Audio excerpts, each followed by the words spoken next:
Hi everyone, my name is Dr. Paul Jugmas, and today I'm going to tie a green and black woolly bugger using Rotary Vise technique called the Together method. This is a method I learned from a gentleman named Raj Kletke who does uh, Rotary instructional videos here on YouTube, so I encourage everyone to check him out. He's certainly more of an expert than I am, but nonetheless, I'll share. Okay, so I've got a size 10, 4x long hook here, and I put a little gold bead on it. Put that in my Anvil Atlas True Rotary vise. When you put the hook in the vise, you want to try to make the hook as parallel to the tabletop as you can. And let's see here. Okay, cinch that in. Looks pretty good. I'll take my ruler here and we'll see if we got a good level on our rotation. So let's see here. Which way can I do that? That would probably be the way right there. Okay, so I'll give this a few rotations here. You can see that the shank is running pretty level there. It's not wobbling up and down very much. If it did, I'd move this barrel here up or down to level out the rotation so I get a nice smooth rotation. But that's plenty smooth for me right there. Okay, we're going to use some 6/0 unithread, some olive thread here. One of the first things I do that I've learned now from watching the instructions is I wrap it around my finger like that. And that way, as I wrap this down, I can just snap that thread off without picking up my scissors yet. I haven't picked them up yet. Kind of make a little ball at the back, snap that thread off, and there we finish it out. Okay. Now I'm going to take some olive marabou here. Now pull off a pretty liberal portion. Kind of like that tail to be nice. And this is very floaty stuff. When you do this, um, I have a tendency to make my tail a little bit long, knowing that I can trim it back if I need to. But the problem with that is you're going to get your most movement here of from those little fine tips at the end, the natural taper of the marabou feathers. So if you don't have to cut them off, that's better. I keep a little cup of water here next to me so I can kind of dampen these down a little bit and kind of help keep them together and also let me better determine the length. Because once it's in the water, it's all going to smooth down, and that's how we can determine the length. Now, the standard is to make your tail about the length of your hook, but since I'm using a 4x long hook, I don't really want it quite so long, so I'm going to hold it back a little bit, maybe make it about 3/4 the length. Giving my thread a spin towards my hand so that when I go to lock this down, the thread will naturally roll towards my thumb. Just a couple of loose turns to start and then cinch it up a little tighter. Okay.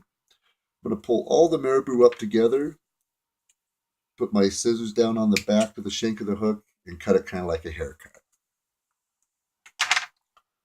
Okay. I'm going to put a little crystal flash in this one. 4 pieces. I've got some gold crystal flash right here I'm going to use. So we'll measure that out.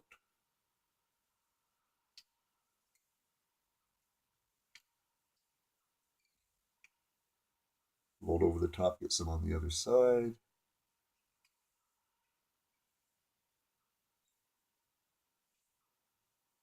And then I'm going to double it back. And that'll give me my 4 pieces right here.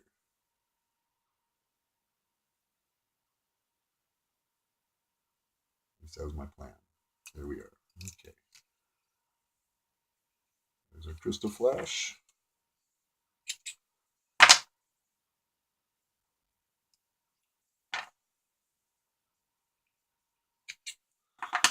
Okay. And now we're ready for our hackle. I've already prepared a olive hackle here.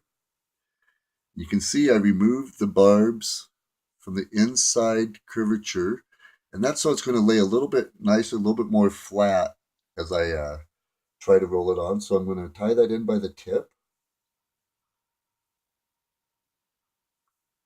Make a nice little C pinch with my fingers.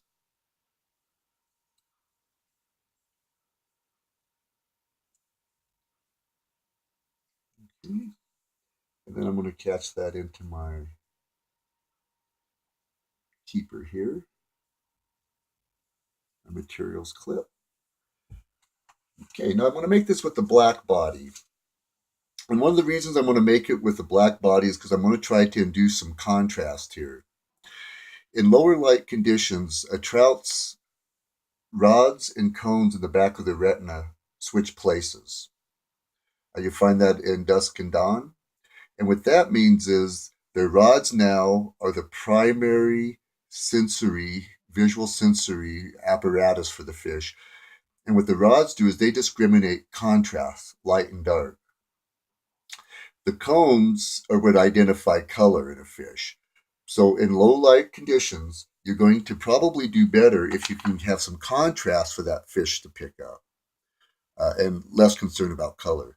Okay, so I got some black chenille, and I'm going to pull some of the fuzz off the end there and expose that core, and then I'm going to tie the core down. This is going to increase the likelihood that it catches well on that core string. So we'll just catch in a little chenille. One of the beauties of using your rotary vise as a rotary vise is you don't have to estimate and cut off a piece of chenille. You can leave it on the card, and the only waste you'll have is at the end of using your chenille, the little bit of chenille that's left that isn't useful. So throwing a couple little half hitches. I'm bringing around my homemade bobbin rest here, and I'll throw my bobbin on there. Okay, now we're ready. So we take our hackle feather there, and we take our chenille, and we hold those two together. We got the chenille in the front, and then I'm going to just carefully and slowly wrap that on up. There we are. Here we go. And we'll stop about a bead's length from the front there. At this point, I'm going to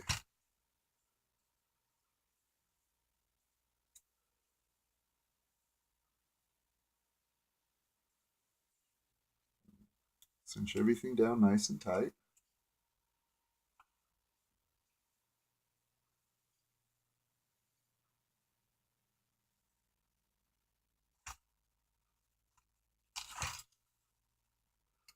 Okay.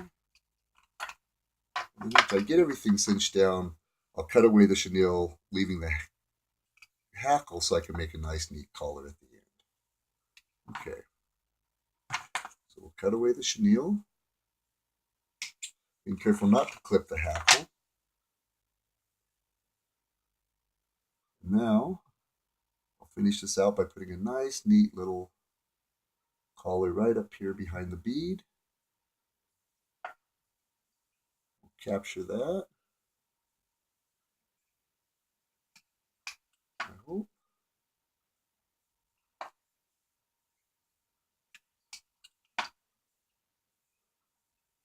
And there we go. Clip off the stem.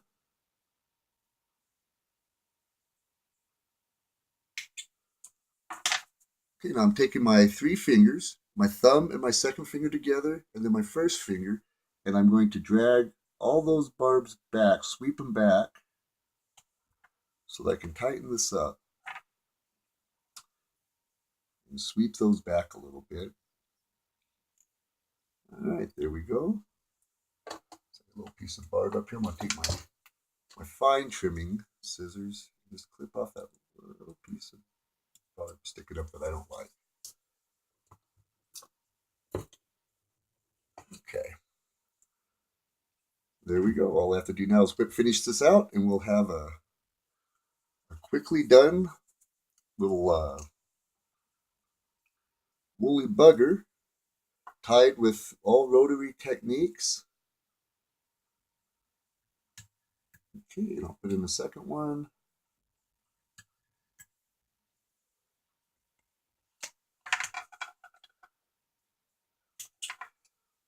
And there we are. Just a simple little woolly bugger, black body, green, high contrast. There we go. Thank you very much. Again, I'd like to give a shout out to Rod Klimke and invite everyone to watch his instructional videos.